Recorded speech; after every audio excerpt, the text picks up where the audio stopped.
Maligayang pagbabalik sa Rai Movie Recaps. Narito na naman po tayo para sa isa na namang magandang pelikula na pinamagatang Death Wish na napalabas noong 2018.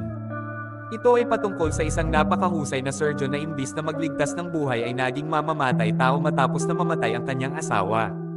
Kaya't ano pa ang ating hinihintay? Sit back, enjoy and relax, love you. Gabi na sa lungsod ng Chicago, at parang baliw ang takbo ng sasakyan ng pulis patungo sa ospital dahil binaril ang isa sa mga opisyal. Agad siyang isinugod sa operasyon at tinawagan ng staff si Paul, ang pinakamahusay na surgeon sa ospital.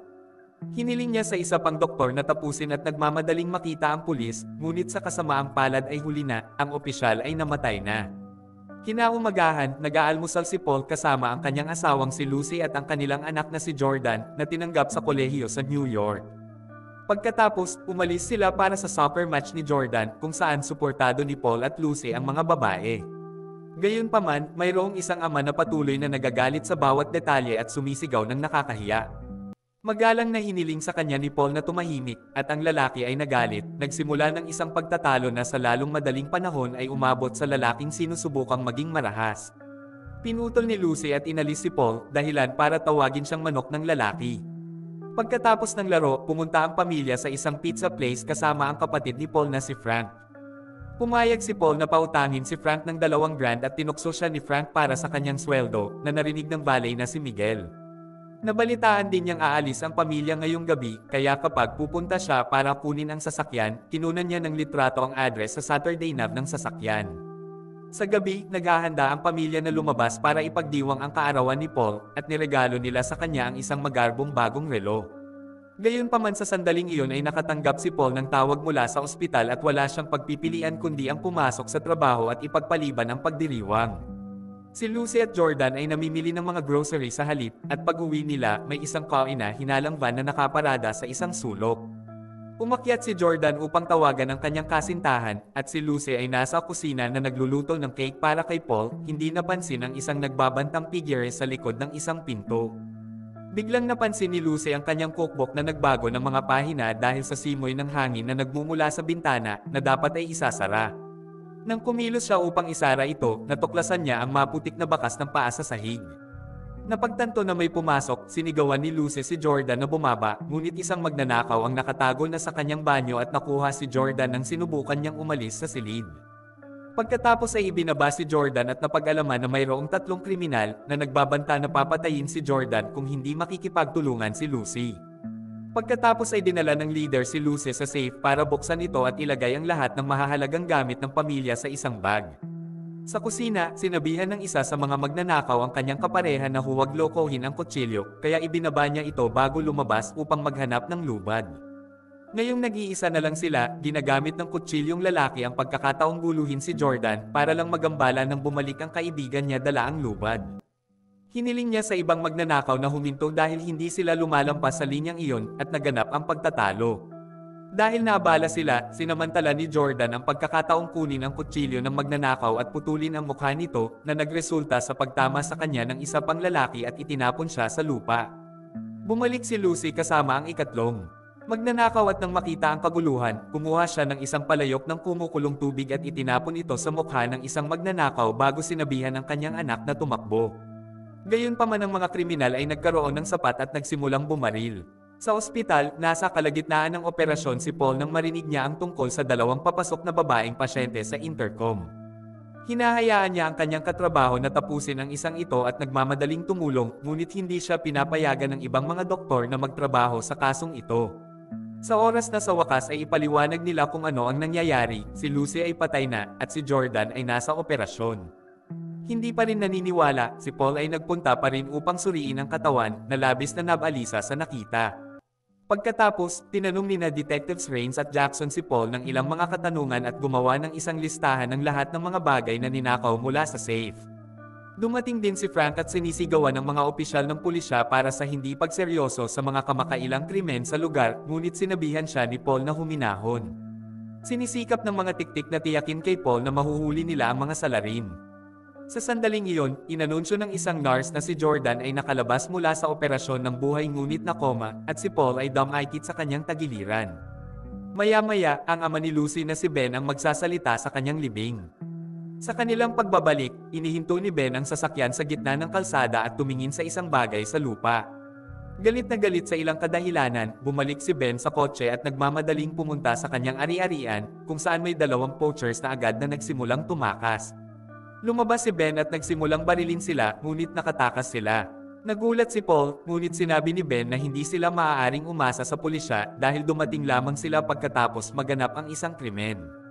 Iniisip niya na kung minsan ang mga tao ay kailangang kumuha ng mga bagay sa kanilang sariling mga kamay at pagkatapos ay babarilan niya ang USA na nasugatan ng mga ngaso upang alisin ito sa paghihirap nito. Maya-maya, si Paul ay nagmamaneho at nakikipag-usap sa telepono kay Rains at nadismaya nang marinig na wala pang mga sospek. Dahil sa masamang mood niya, sinisigawan niya ang isang lalaking walang tirahan na sinusubukang linisin ang bintana ng kanyang sasakyan. Pagkatapos ay binisita niya si Jordan at nakita niyang binabasa siya ng kanyang kasintahan at nagpapasalamat si Paul na may suporta ang kanyang anak. Sa pagdaan ng mga araw, nagsimulang mag-therapy si Paul. Pinag-uusapan niya kung paano siya hindi makatulog sa kama kaya natutulog siya sa sopa. Naaalala rin niya ang kanyang malungkot na pagkabata na sumakay sa tren ng mag-isa upang maiwasan ang kanyang ama. Kaya't sinimulan niyang gawin ang parehong ngayon para lamang makapag-isip. Ang bawat kahinahinalang lalaki sa mga lansangan ay nagpapaalala sa kanya ng mga lalaking kinuha ang kanyang asawa at nagsisisi siya na nabigo siyang protektahan ang kanyang pamilya. Tinitiyak sa kanya ng therapist na ang pagpapagaling ay isang proseso at magtatagal ito. Ang kanyang mga araw ay lumilipas na kasama niya ang pagbabasa sa Jordan, pagsakay sa tren, at sinusubukang makipag-hangout kasama si Frank, ngunit karamihan ay nalulumbay sa sopa. Sa kalaunan ay naging mas maunawain siya at nagbibigay ng pera sa palaboy upang linisin ang kanyang mga bintana ng kotse. Lumipas ang mga linggo at wala pa ring natatanggap na update si Paul sa kaso, kaya pinuntahan niya si Rains ng personal. Tinanong niya ang tiktik tungkol sa mga sample ng DNA, ngunit hindi sila tumugma sa sinuman sa database. Ang tanggapan ng Rains ay may lupon sa lahat ng mga bukas na kaso na kasalukuyan niyang ginagawa, at maliit na bahagi lamang ng mga ito ang nalutas, na nagpapakita ng kakulangan ng mga mapagkukunan upang matugunan ang lahat ng ito ng maayos. Kinagabihan, papaalis na si Paul sa istasyon ng tren nang mapansin niya ang dalawang lalaki na nanliligalig sa isang dalaga. Tinawag niya ang mga ito upang iwanan siya, ngunit ang mga lalaki ay nagalit at sa halip ay binugbog siya, kahit na ang babae ay tumakas. Pag-uwi niya, nanonood ng TV si Paul at nakatuklas ng ad para sa isang lokal na retailer ng baril na nag-iiwan ng impresyon sa kanya. Kinabukasan, pumunta siya sa retailer na iyon at ipinakita sa kanya ng shop assistant ang lahat ng iba't ibang armas na mayroon sila.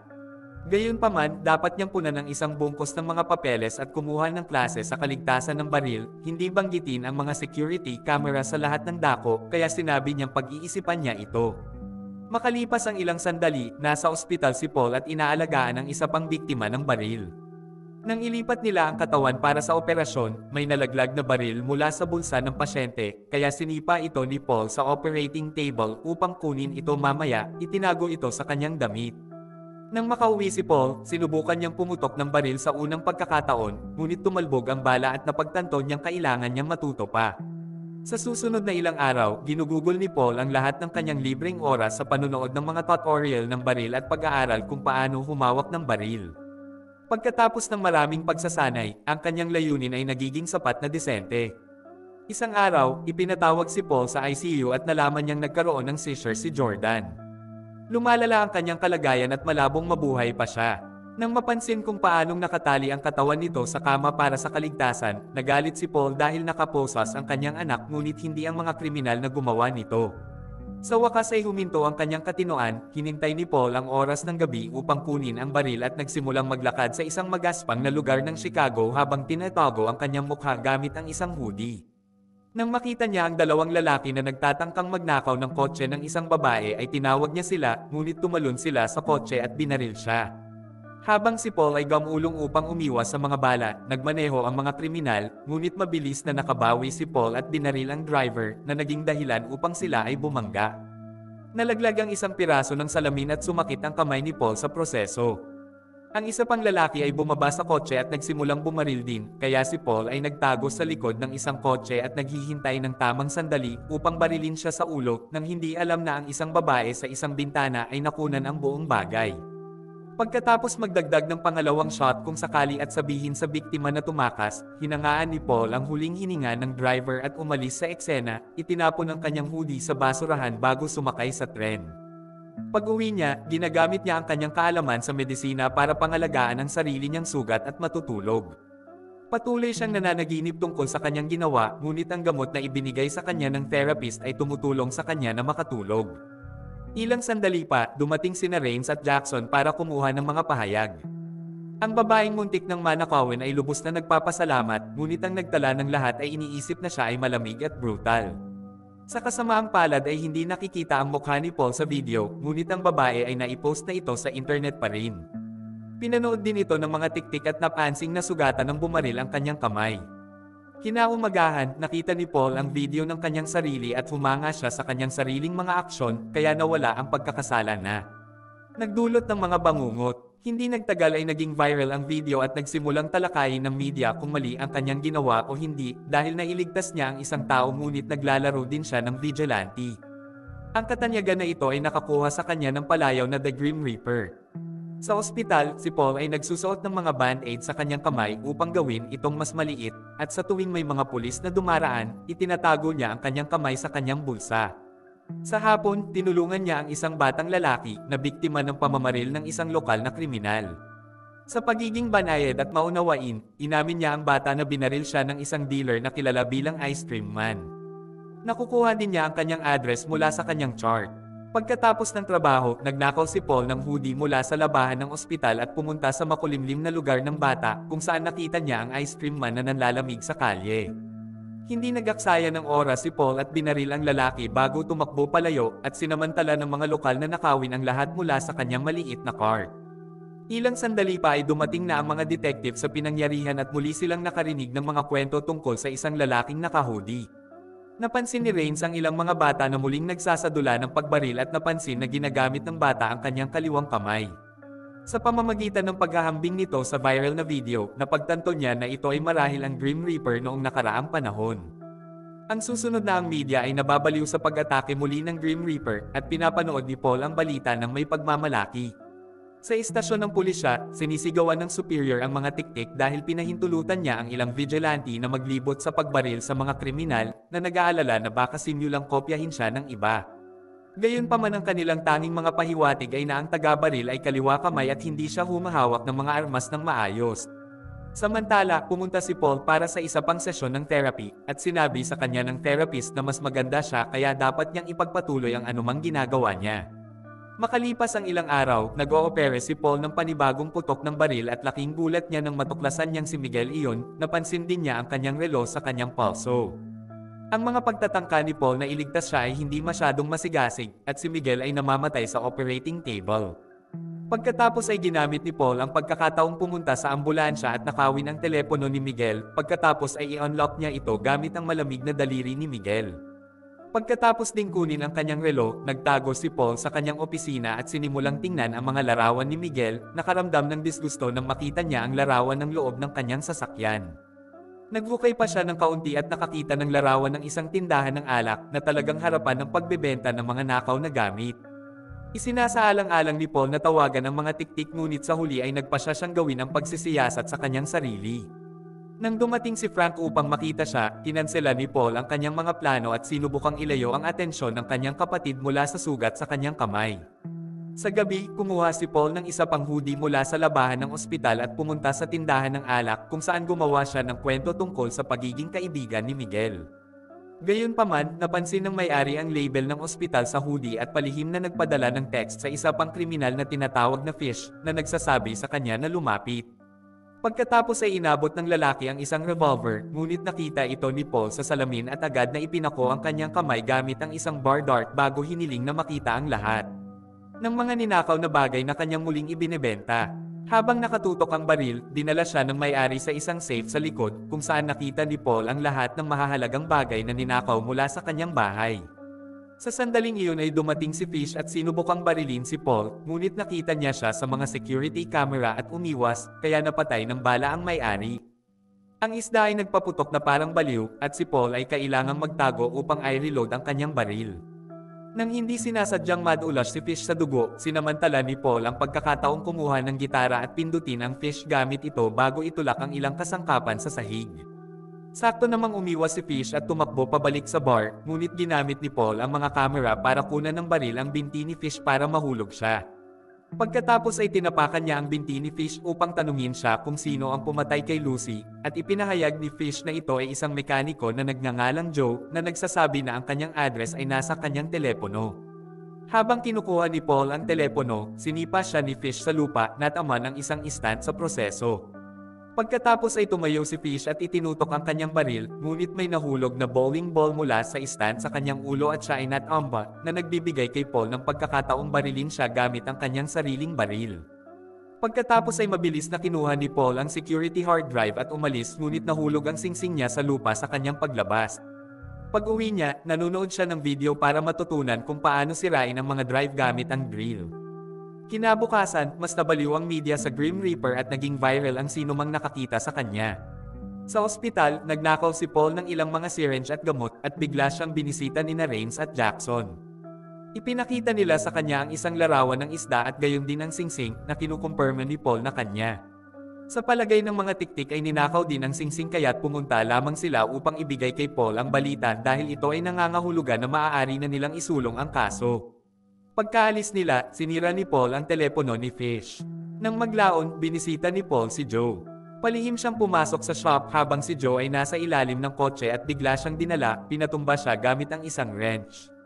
Nang magising si Joe, nakatali siya sa ilalim ng kotse at sinimulan siyang saktan ni Paul para bigyan siya ng impormasyon.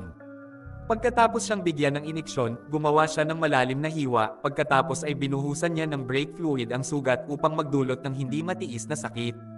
Pagkatapos ng maraming pagdurusa, ipinaliwanag ni Joe na ang taong pumatay kay Lucy ay tinatawag na Knox, ngunit walang pumupunta sa kanya, hihintayin mo siyang lumapit sa iyo.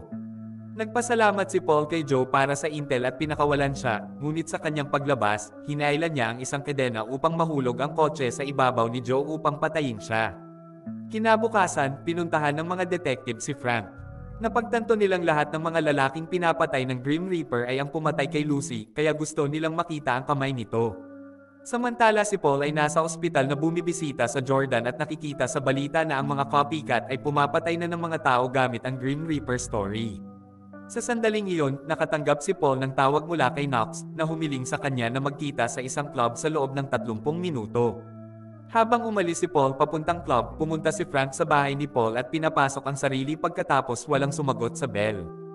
Pagpasok niya sa basement, nakita niya ang lahat ng mga bala at ang mga palatandaan ng nalulumbay na buhay ni Paul, sa wakas ay napagtanto na siya ang Grim Reaper. Pumunta si Paul sa napakaraming club at nag-message kay Knox na nagsasabing nandoon siya. Sinabihan siya ni Knox na magkita sa banyo, kaya pumunta si Paul doon at tinawagan ang selda ni Knox. Kasunod ng pagring ng telepono, sinipa niya ang isang stall, at nakita niya ang isang telepono doon. Sa sandaling iyon ay lumitaw si Knox mula sa likuran at habang ginagamit ang isang sibilyan bilang isang kalasag, nagsimula siyang bumaril na parang baliw, pumatay ng mga random na tao nang walang pakialam. Nasaktan din si Paul at nagtago sa stall habang nagsisimula rin siyang magbaril na nagawang saktan pabalik si Knox. Pagkatapos ay pinaputukan niya ang kahon ng kuryente, at kapag namatay ang mga ilaw, nakisama siya sa mga nag-aalalang karamihan upang makatakas. Makalipas ang ilang sandali, tumawag ang mga detective tungkol sa pamamaril sa club at pumunta sila sa ospital kung saan sinabi ng isa sa mga biktima na nakita niya ang bumaril. Ang biktimang ito ay si Knox, na nag-aalok ng maraming detalye at naging sanhi ng mga tiktik na pumunta sa opisina ni Paul sa susunod, ngunit wala siya roon. Samantala, si Paul ay nagtatago sa isa pang silid ng ospital at inayos ang kanyang pinakabagong sugat gamit ang ilang pandikit at isang stapler na lubhang masakit.